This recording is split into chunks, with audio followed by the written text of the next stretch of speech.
is that the best use of money as a motivator is to pay people enough to take the issue of money off the table. Pay people enough so that they're not thinking about money and they're thinking about the work. Now, once you do that, it turns out there are 3 factors that the science shows lead to better performance, not to mention personal satisfaction. Autonomy, mastery, and purpose. Autonomy is our desire to be self-directed, to direct our own lives. Now, in many ways, traditional notions of management run afoul of that. Management is great if you want compliance, but if you want engagement, which is what we want in the workforce today as people are doing more complicated, sophisticated things, self-direction is better. Let me give you some examples of this, of almost radical forms of self-direction in the workplace that lead to good results. Let's start with this company right here, Atlassian, an Australian company. It's a software company, and they do something really cool. Once a quarter on a Thursday afternoon, they say to their developers, for the next 24 hours, you can work on anything you want. You can work on it the way you want. You can work on it with whomever you want. All we ask is that you show the results to the company at the end of those 24 hours in this fun kind of meeting, not a star chamber session, but this fun meeting with beer and cake and fun and other things like that. It turns out that that one day of pure, undiluted autonomy has led to a whole array of fixes for existing software, a whole array of ideas for new products that otherwise had never emerged. One day. Now, this is not an if-then incentive. This is not the sort of thing that I would have done 3 years ago before I knew this research. I would have said, you want people to be creative and innovative? Give them a frickin' innovation bonus. If you can do something cool, I'll give you $2,500. They're not doing this at all. They're essentially saying, you probably want to do something interesting. Let me just get out of your way. One day of autonomy produces things that had never emerged. Okay, let's talk about mastery. Mastery is our urge to get better at stuff. We like to get better at stuff. This is why people play musical instruments on the weekend. You got all these people who are acting in ways that seem irrational economically. They play musical instruments on weekends. Why? It's not going to get them a mate. It's not going to make them any money. Why are they doing it? Because it's fun, because you get better at it, and that's satisfying.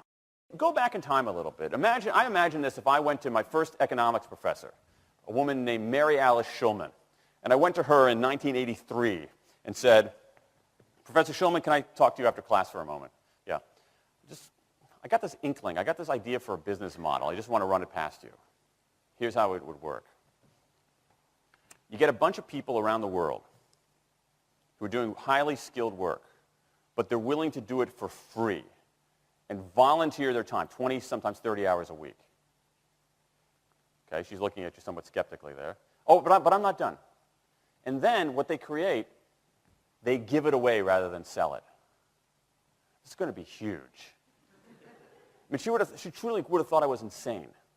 Okay, it seemed to fly in the face of so many things. But what do you have? You have Linux powering 1 out of 4 corporate servers in Fortune 500 companies, Apache powering more than the majority of web servers, Wikipedia. What's going on? Why are people doing this? Why are these people, many of whom are technically sophisticated, highly skilled people who have jobs?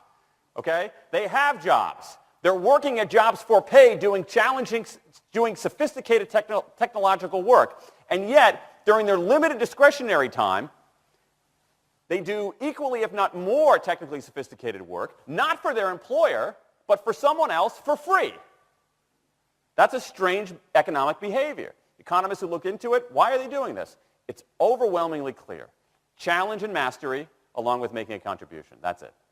What you see more and more is a rise of what you might call the purpose motive, is that more and more organizations want to have some kind of transcendent purpose, partly because it makes coming to work better, partly because that's the way to get better talent.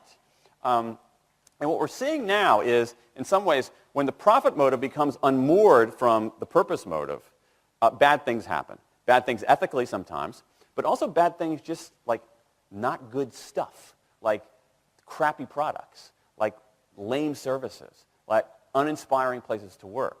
That when the profit motive is paramount, or when it becomes completely unhitched from the purpose motive, it's just, people don't do great things. More and more organizations are realizing this and sort of disturbing the categories between what's profit and what's purpose. And I think that actually heralds something interesting. And I think that the organizations that are flourishing, whether they're profit, for-profit, or somewhere in between, are animated by this purpose motive. Let me give you a couple of examples. Here's the founder of Skype. He says, our goal is to be disruptive, but in the cause of making the world a better place. Pretty good purpose. Here's Steve Jobs. I want to put a ding in the universe. All right? That's the kind of thing that might get you up in the morning and racing to go to work. So I think that, that we are purpose maximizers, not only profit maximizers. I think the science shows that we care about mastery very, very deeply. And the science shows that we want to be self-directed. And I think that the big takeaway here is that if we start treating people like people and not assuming that they're simply horses, slower, smaller, better-smelling horses, if we get past this kind of ideology of carrots and sticks and look at the science, I think we can actually build organizations and work lives that make us better off, but I also think they have the promise to make our world just a little bit better.